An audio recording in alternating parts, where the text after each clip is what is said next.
It was shortly after September 11th that I recorded an essay on the greatest American generation. As I challenge you today to remember where you were 11 years ago, and I don't mean I remember when I first heard it, I want you to remember who you were on September 10th. Who were you? What did you believe? What did you think was important? And then what did you wake up to when you heard about the World Trade Center? If you are who I think you are, and I mean this with Democrats and Republicans, I mean this all across America. If you are who I think you are, you said, we're in trouble. We could lose freedom. Now, have we gotten better on freedom or worse on freedom?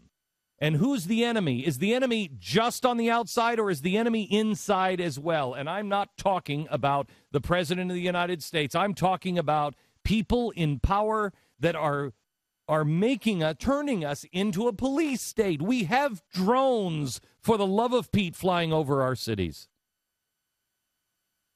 Now, how did we get to a place to where our country has predator drones flying over our cities, where our Department of Agriculture, not kidding you, not making it up, has its own SWAT team?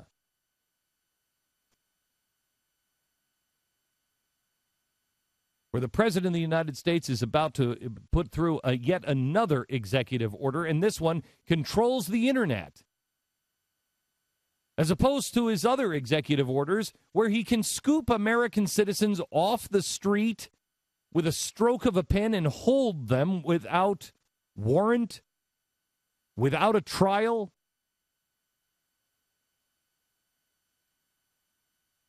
To where we are building an NSA complex in Utah that is a storage facility for data. All the phone calls, all the emails, all electronic surveillance. It's 5 times the size of the Capitol complex in Washington, D.C. How the hell did we get here? How did we get to a place to where some union thug has got my genitals in his hand so I can go on a plane? How did we get here? We got here because a president told us go shopping. That's your patriotic duty, go shopping. Bull crap. That's not my patriotic duty. And we wanted to believe that that was our duty. No, it's not.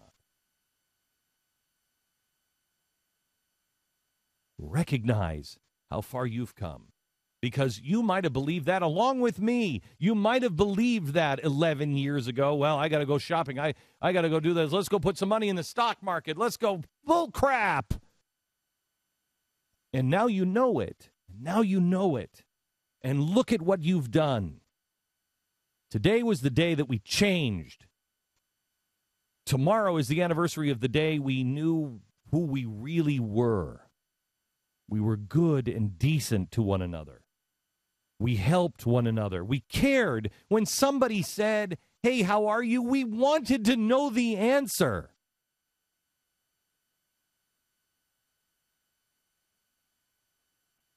I wanted to take you back 11 years and see if you still believe anything that I wrote in an essay called The Greatest American Generation.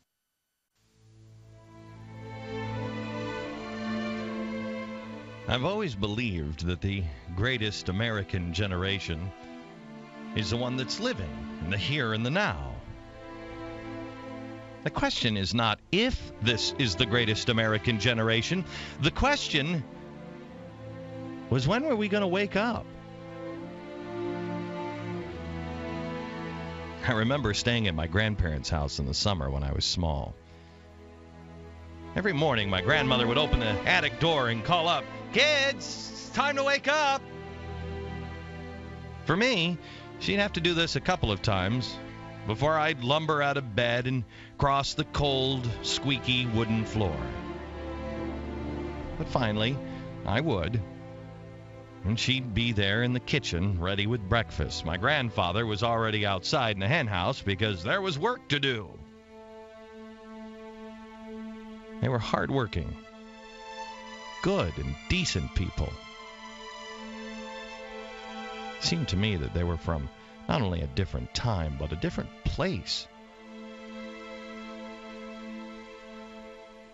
They weren't. The spirit of our parents and our grandparents isn't from some foreign place. It hasn't died out. It's a flame that flickers in all Americans. It's there and it's ready to blaze to life when we're ready to face the challenges that now lie at our feet. It's what sets us apart. It's what built this country. It's why our borders still teem with the poor and the tired and those yearning to be free.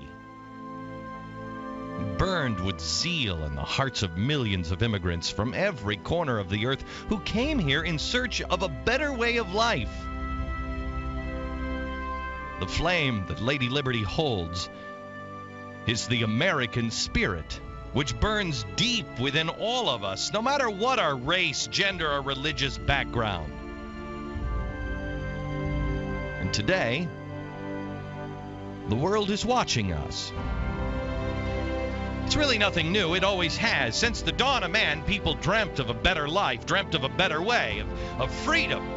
But it was Americans that finally found a way to build it. And out of all that we've built, the powerful machines, the computers, the weapons of mass destruction, hardware and software that we spend millions on every year to protect and keep the plan secret, our biggest seeming secret, the one the world wants most of all, isn't a secret at all. It's something we freely give to the rest of the world. And while it seems self-evident to us, for some reason, it can't be duplicated.